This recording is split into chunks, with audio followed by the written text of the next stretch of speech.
కృష్ణానది జలాలు మహారాష్ట్ర కర్ణాటక దాటి మహబూబ్ నగర్ జిల్లాలో జూరాల నుంచి పాలమూరులో కలంపూర్లో ఎంటర్ అయి తుంగభద్ర నదిలో వచ్చే నీళ్లు, తుంగభద్ర నుంచి వచ్చిన సుంకేసులకు వచ్చిన నీళ్లు, సుంకేసుల నీళ్లు జూరాల నీళ్లు కలిసి ప్రయాణమై పాలమూరు జిల్లా నుంచి మొదలై రాయలసీమలకు పోయి నంద్యాల నుంచి తిరుక్కొని శ్రీశైలం ప్రాజెక్టు మీదకి వచ్చినప్పుడు శ్రీశైలం ప్రాజెక్టు కొంత తెలంగాణలో ఉంటే కొంత ఆంధ్రాలో ఉంది అధ్యక్ష.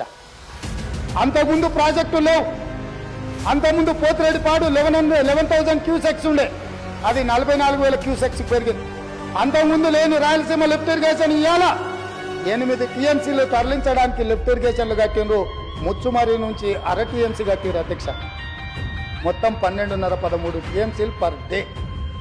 ఒక్క నెల రోజులు మనం కళ్ళు మూసుకుంటే శ్రీశైలంలో బురద కూడా ఉండదు అధ్యక్ష. రాయలసీమ లిఫ్టు 797 ఎఫ్ఆర్ఎల్ దగ్గర కట్టిరు అధ్యక్ష. కుండ ఇట్లుంటే కుండకు సైడ్కు పొక్క పెట్టలే అధ్యక్ష, కింద పెట్టిండు. కింద వీళ్ళు పిలిచి పంచపచ్చ ప్రమాణాలు వీళ్ళు పెట్టిండ్రు. జగన్మోహన్ రెడ్డి వీళ్ళ కింద బొక్క పెట్టిండు అధ్యక్ష. మన భూభాగంలో ఉన్న నాగార్జున సాగర్ మీదికి తుపాకులతో జగన్మోహన్ రెడ్డి వచ్చి ఆక్రమించుకుంటే చేతగాని సన్నాసులాక ఇక్కడ ప్రభుత్వం చూస్తుంటే ఇవాళ రాయలసీమలో ఉన్న ప్రాజెక్టుల నుంచి నీళ్లు తరలించకపోతుంటే ఎవరు అడ్డుకోవాలి అధ్యక్ష? ఎవరు అడ్డుకోవాలి?